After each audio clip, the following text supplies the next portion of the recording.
Bonjour, cette vidéo a pour but de vous présenter le fonctionnement et l'organisation de l'ECT. Elle met en scène le parcours de soins d'un patient qui suit un traitement par ECT. L'exemple mis en scène se veut réaliste et proche de la réalité, mais certains détails peuvent varier en fonction des différents centres. En cas de question, nous vous invitons à vous adresser au centre de neuromodulation le plus proche. Alors aujourd'hui, on se voit pour discuter d'un traitement par ECT dans le cadre de votre maladie. C'est les électrochocs, c'est ça? J'en ai entendu parler.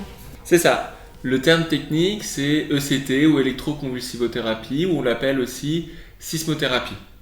Le principe, c'est d'induire une crise tonico-clonique, un petit peu comme une crise d'épilepsie, en utilisant de l'électricité. Et il peut faire ça dans son hôpital? Pour pratiquer l'ECT, on va avoir besoin d'un plateau technique suffisant, en particulier en termes d'anesthésie, pour pouvoir réaliser le geste dans les meilleures conditions de sécurité. Et c'est pour ça qu'on ne peut pas faire de l'ECT dans tous les hôpitaux en France ou en ambulatoire.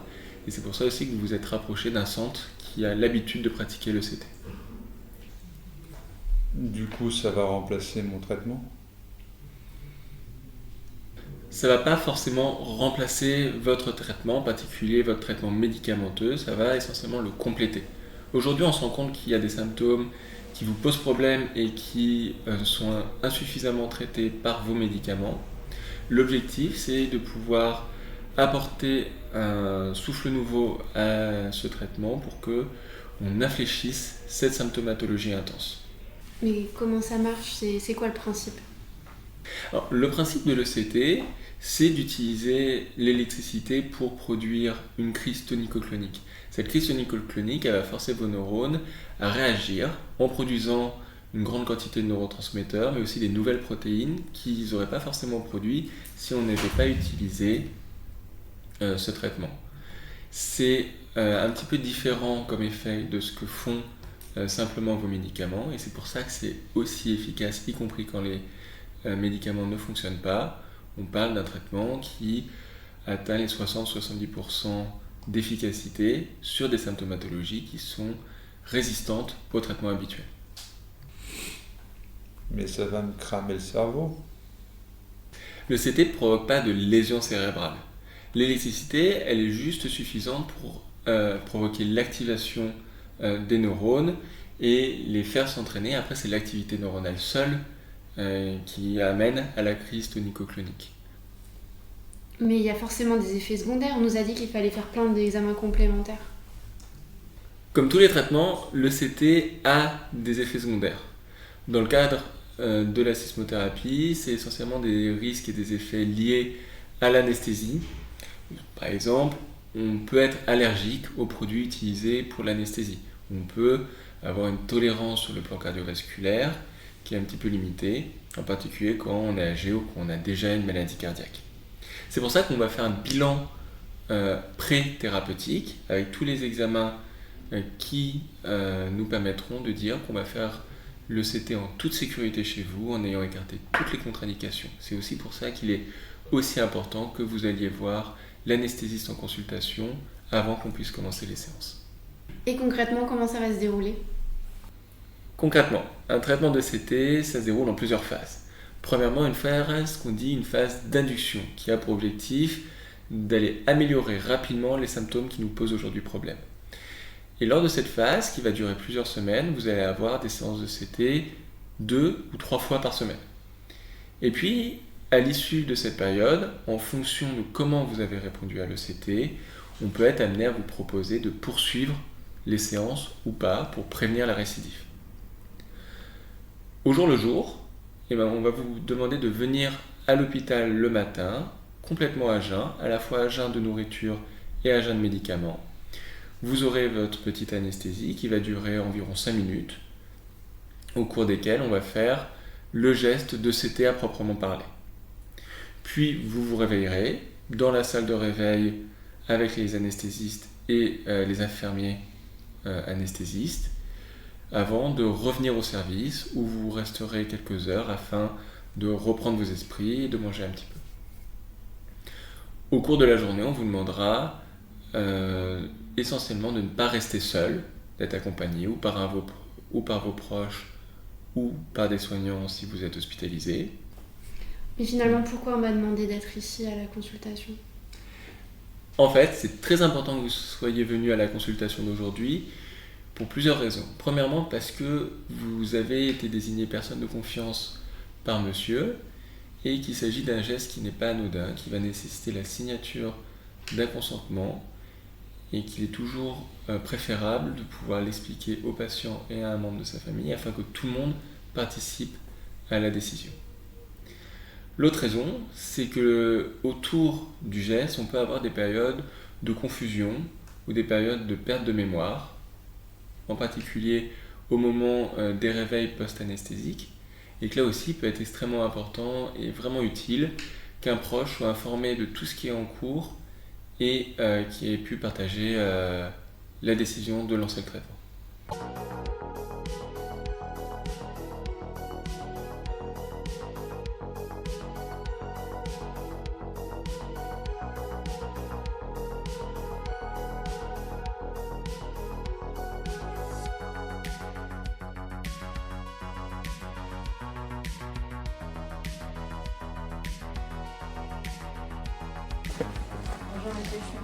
Le patient est accueilli dans un service d'anesthésie où il est pris en soin par l'équipe d'anesthésie et l'équipe de psychiatrie.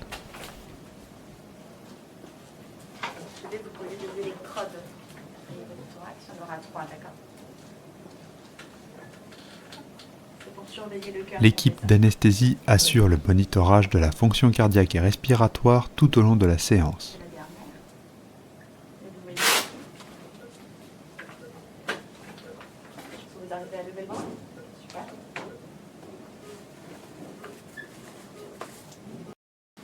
Voilà, parfait.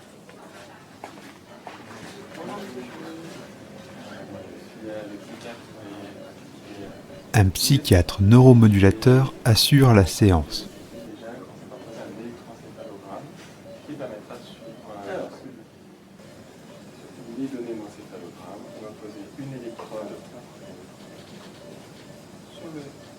L'équipe de psychiatrie, en plus de délivrer le choc électrique, va monitorer l'activité cérébrale via un EEG tout au long de la séance.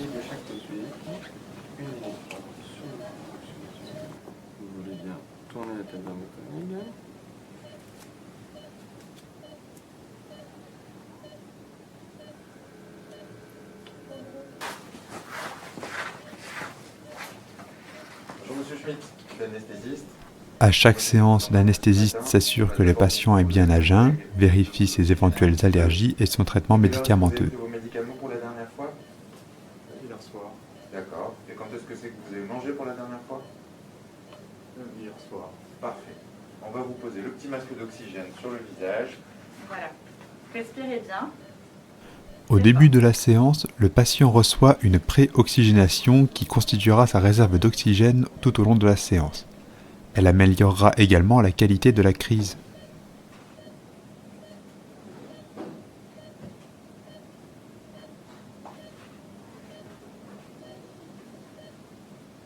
Vous continuez à respirer bien dans le masque. On va vous administrer le produit. Vous allez sentir une petite chaleur dans le bras et vous endormir paisiblement. L'anesthésiste administre ensuite au patient un traitement hypnotique pour limiter toute mémorisation de la crise et permettre sa sédation.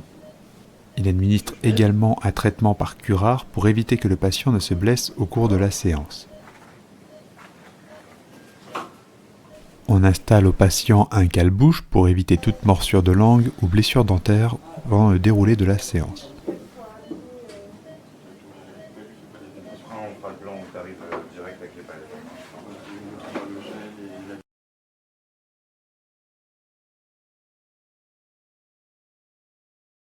Pour déclencher la crise, on délivre un courant biphasique dont l'intensité est calibrée sur le seuil épileptogène du patient. La position des bobines varie selon la situation ou selon les éventuelles indications.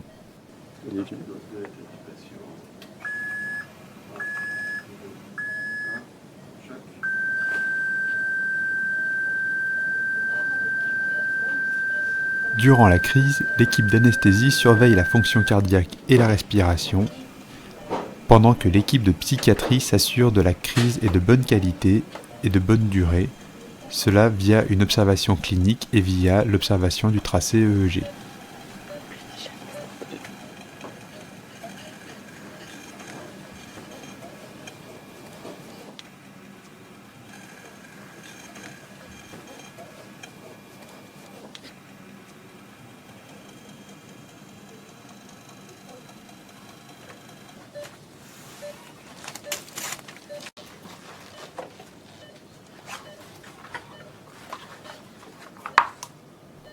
Le patient reprend sa respiration spontanée puis se réveille dans les quelques minutes qui suivent la crise.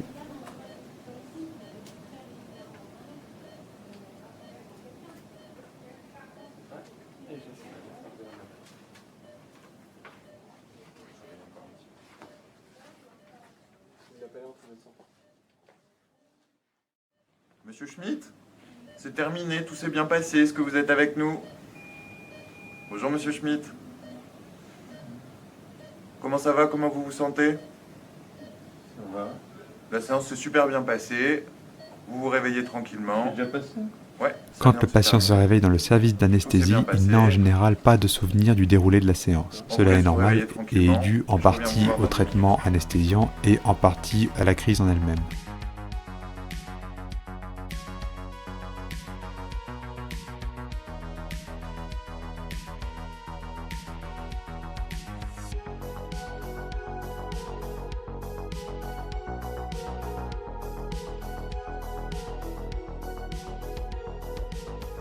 Bon alors, comment vous vous sentez? Beaucoup mieux. Franchement, enfin, moi je trouve que c'est mieux hein, quand même. Je suis d'accord, il y a beaucoup d'améliorations. Très bien. Des soucis particuliers liés au traitement? La sismo, vous voulez dire? La sismothérapie. Non, ça va. Par contre, je me souviens, on s'est rendu compte qu'il y a beaucoup de parties que je me souviens pas. En fait, elle est venue me voir pendant l'hospice, pendant que je faisais les séances, et je me rappelle pas. Je sais pas si c'est normal ça. Des événements récents? Bah, tout ce qui s'est passé, enfin, avant les séances, je me souviens pas trop, et pendant la séance, je me souviens plus trop de ce qui s'est passé. Surtout autour des séances. C'est normal, ça peut être lié à l'ECT.